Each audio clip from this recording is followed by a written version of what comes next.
Welcome to Module 1 of Science Made Simple, the Basics. What is pain?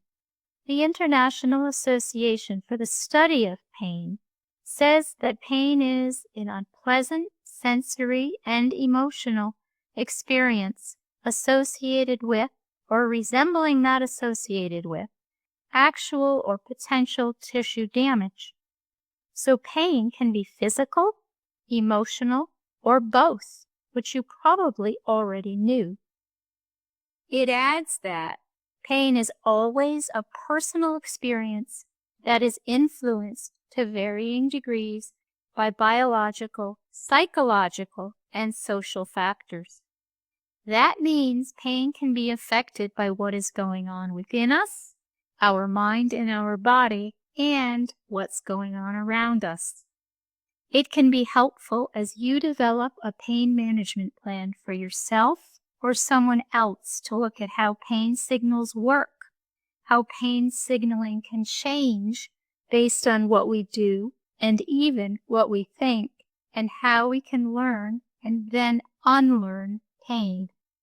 Let's start with the basics and build from there. The building blocks of our nervous system are neurons. Neurons are nerve cells found in different parts of the body that send and receive electrical and chemical signals. These signals include what you notice, what you feel, or what you think. You hear a loud noise. Then more signals send your responses. Do you move or do you stay where you are? All this happens in a living body, not a machine. So of course it gets complicated. Why do neurons send signals? Where do the signals go? Are the signals the same strength?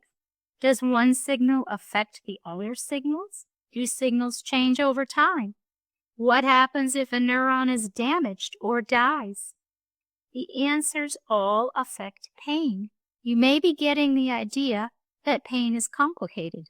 A single neuron fires, which then can send signals to tens of thousands of other neurons that may then signal others. In a brain, there are about 100 billion neurons. Neurons can work together, sending and receiving signals. That's what's happening as we practice and get better at something. If we think of the pathways as roads, it's easy to see how signals can get stronger. And signals travel both ways between the body and the brain. But the networks are not fixed, which means we have tremendous possibility for change and for growth. This ability for the brain to change or to rewire is called neuroplasticity. Neuroplasticity is a process that continues for our lifetime.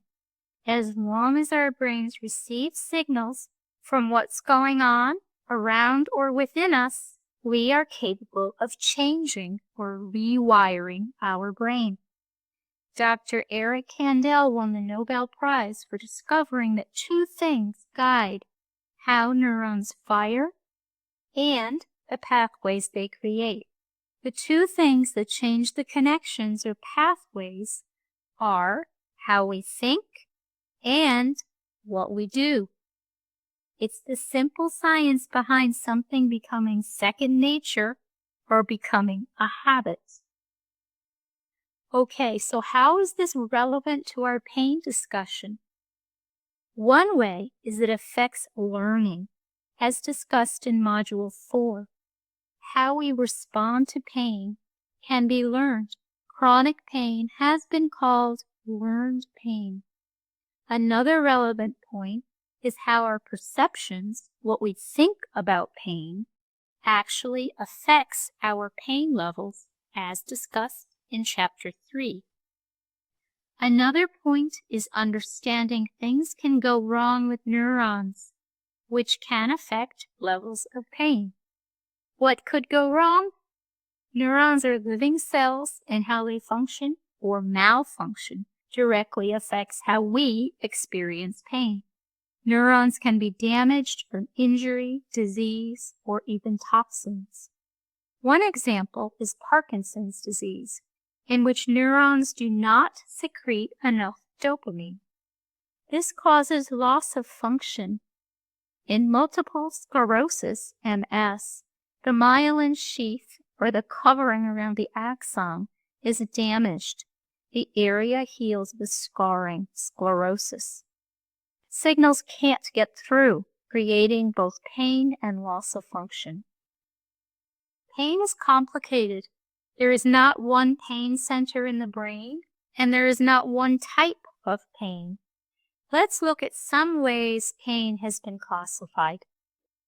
When you stub your toe or walk on a swollen knee, you are experiencing nociceptive pain, from the Latin word nocere, meaning to harm. It happens when sensory signals are transmitted to the brain via sensory receptors called nociceptors.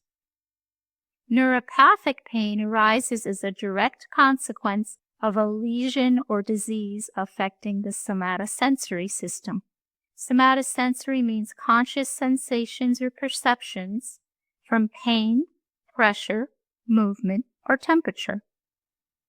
The damage can happen without such direct outside stimulus as stubbing a toe. Central neuropathic pain is associated with lesions or damage to nerves, which is the neurons, nerve roots or nerve pathways in the spinal cord and brain.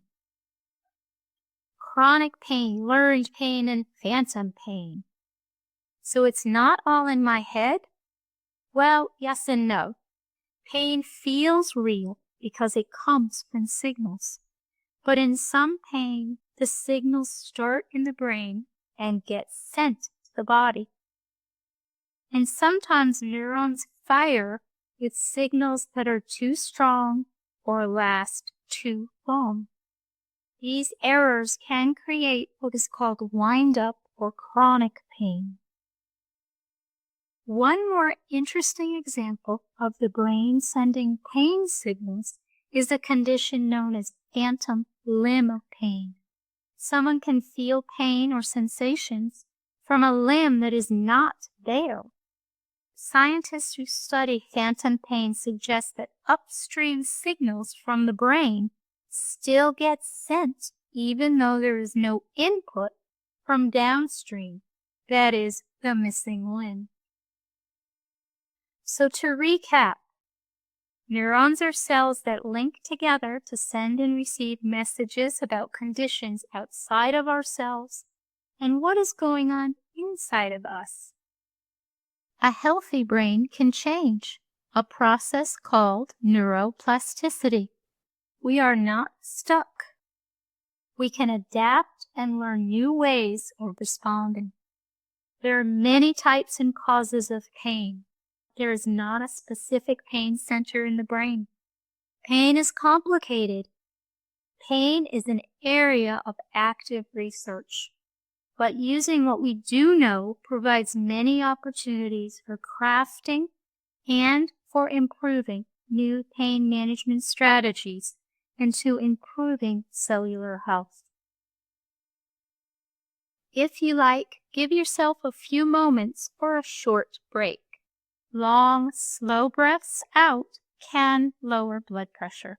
If you like, let's practice 3 shoulder rolls forward and 3 shoulder rolls back.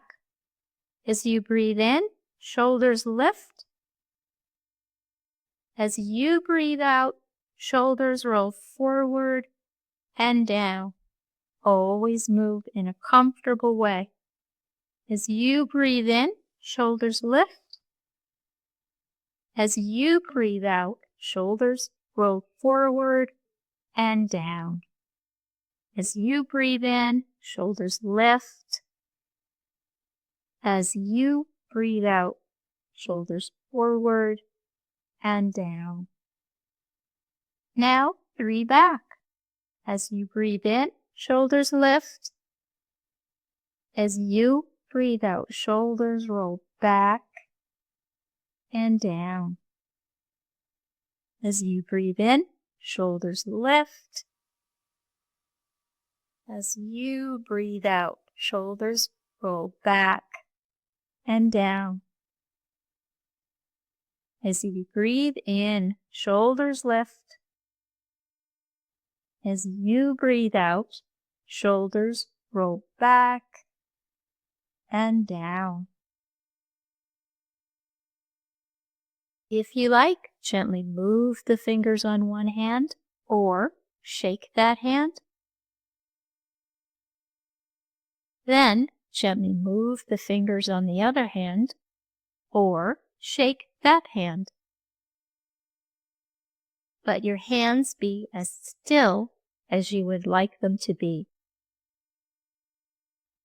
Notice how you feel. Now let's consider the role of stress in pain management, Module 2 of Science Made Simple. Let's look at options you have to manage your stress cycle. Be informed and be inspired.